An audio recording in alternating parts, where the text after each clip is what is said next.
আগস্টকে কেন্দ্র করে আওয়ামী লীগের পুনর্বাসন বাংলাদেশের মাটিতে হবে না, বরঞ্চ সব জায়গায় আওয়ামী লীগকে প্রতিহত করতে হবে, এমন আহ্বান জানিয়েছেন বিএনপি চেয়ারপারসনের উপদেষ্টা মুক্তিযোদ্ধা আব্দুস সালাম। আমার দলের পক্ষ থেকে তিনি বলেন, আওয়ামী লীগের পুনর্বাসন মানেই ভারতের বাংলাদেশের বাজার দখল করা। সিরাজগঞ্জ জেলা বিএনপি আয়োজিত মতবিনিময় সভায় এসব কথা বলেন আব্দুস সালাম। আওয়ামী লীগকে যেখানেই পাওয়া যাবে, আওয়ামী লীগের পুনর্বাসন বাংলাদেশে হবে না, হতে পারে না। আওয়ামী লীগের পুনর্বাসন মানেই ভারতের বাজার বানানো বাংলাদেশকে। আওয়ামী লীগের পুনর্বাসন মানেই আমার স্বাধীনতা খর্ব হওয়া। আওয়ামী লীগের পুনর্বাসন মানেই আমার ভোটের অধিকার, আমার গণতন্ত্রের অধিকার আবার সেই ভারতের কাছে চলে যাওয়া। গত 15 বছর বাংলাদেশে কে ক্ষমতায় থাকবে এই জনগণ ঠিক করতে পারে নাই, ঠিক করছে ভারত। বিগত 15 বছর আওয়ামী লীগ দেশে ত্রাসের রাজনীতি কায়েম করেছিল মন্তব্য করে এই বিএনপি নেতা বলেন, আওয়ামী লীগ বিএনপি ও খালেদা জিয়াকে শেষ করে দিতে চেয়েছিল, কিন্তু তা পারেনি। কেননা খালেদা জিয়া ও বিএনপির জন্মই হয়েছে এ দেশকে রক্ষা করার জন্য। ইতিহাস থেকে আওয়ামী লীগ শিক্ষা লাভ করেনি বলেই বিগত দিনে জনগণের উপর 75 সালের মতো অত্যাচার নির্যাতন চালিয়েছে। বিএনপি আসলেই তো এই দেশের মানুষের উপকার হবে, ওই খাল কাটা কর্মসূচি হবে, ওই বৃক্ষরোপণ হবে, ওই মৎস্য চাষের বিপ্লব হবে, অর্থনীতিতে বিরাট একটা পরিবর্তন হবে, লুটপাট হবে না। সেই কারণে তো বিএনপিকে আসতে দেওয়া যাবে না। তাহলে তো ভারতের দিকে হাত পেতে বসে থাকবে কে? আরে ভারত ওই পেঁয়াজ আলু বন্ধ করলো কিনা, আগামীতে ভারত থেকে আমরা কোনো কিছু আমদানি করবো না, দরকার হয়। বলেন, খালেদা জিয়া জীবিত অবস্থায় দেখেছেন হাসিনা পেছনের দরজা দিয়ে কিভাবে পালিয়ে গেল, অথচ খালেদা জিয়া শত নির্যাতন সহ্য করেও এদেশের মানুষকে কখনোই ছেড়ে যাননি।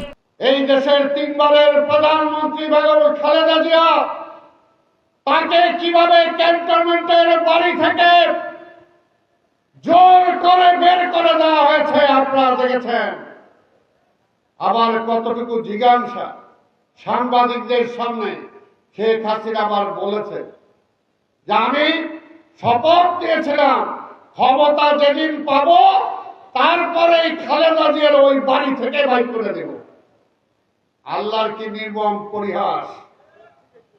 আপনি যে বাড়িতে ছিলেন সেই বাড়ির আপনার বেডরুমের চাদর পর্যন্ত জনগণ ছিনতাই করে নিয়ে গেছে।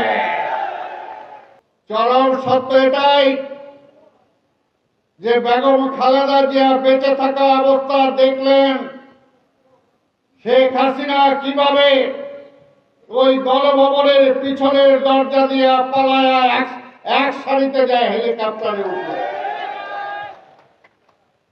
আর বেগম খালেদা জিয়া কিন্তু পলায় না।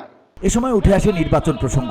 অন্তর্বর্তী সরকারকে উদ্দেশ্য করে আব্দুস সালাম বলেন, নির্বাচন দিলেই বিএনপি ক্ষমতায় আসবে, তাই নির্বাচন শুধু পেছাচ্ছেন। কিন্তু নির্বাচন যতই পেছান, জনগণের ভোটের মাধ্যমে বিএনপি ক্ষমতায় আসবে। বিএনপি শুধু ক্ষমতায় বিশ্বাস করে না, বিএনপি জনগণের ক্ষমতায় বিশ্বাস করে। তাই বিএনপিকে তারা ভয় পায়।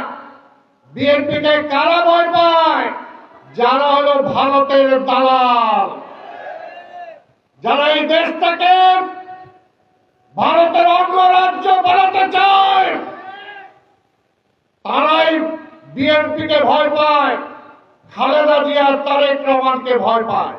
তার মন্তব্য, আওয়ামী লীগ মুখে স্বাধীনতার কথা বললেও আসলে তারা স্বাধীনতায় বিশ্বাস করে না। এ সময় ফেলানীকে কিভাবে হত্যা করে কাঁটাতারে আটকে রাখা হয়েছিল, আওয়ামী লীগের নেতারা কিভাবে সীমান্ত অতিক্রম করে অবৈধভাবে ভারতে পালিয়ে গেল, ভারতের উদ্দেশ্যে এমন কিছু প্রশ্ন রাখেন দলটির এই নেতা। বলেন, ভারতের উচিত গণহত্যার আসামি হাসিনাকে গ্রেপ্তার করে আইনের আওতায় আনা।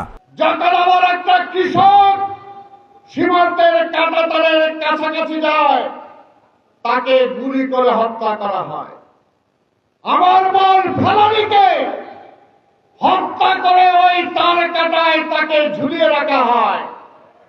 আজকে কিভাবে আওয়ামী লীগের মন্ত্রী এমপিরা অবৈধভাবে ওই সীমান্ত অতিক্রম করলো, এই জবাব ভারতকে দিতে হবে। আগামীর সাম্যের ও মানবিকতার বাংলাদেশ গড়তে জিয়াউর রহমানের আদর্শের ভিত্তিতে মতভেদ ভুলে ঐক্যবদ্ধ হয়ে নেতাকর্মীদের কাজ করার আহ্বানও জানান চেয়ারপারসনের উপদেষ্টা আব্দুল সালাম। এর মাঝামাঝি কোনো শক্তি নাই, তাই দেশকে বাঁচাতে হলে বিএনপির পতাকা তলে আসতে হবে। BOD Bangla news desk.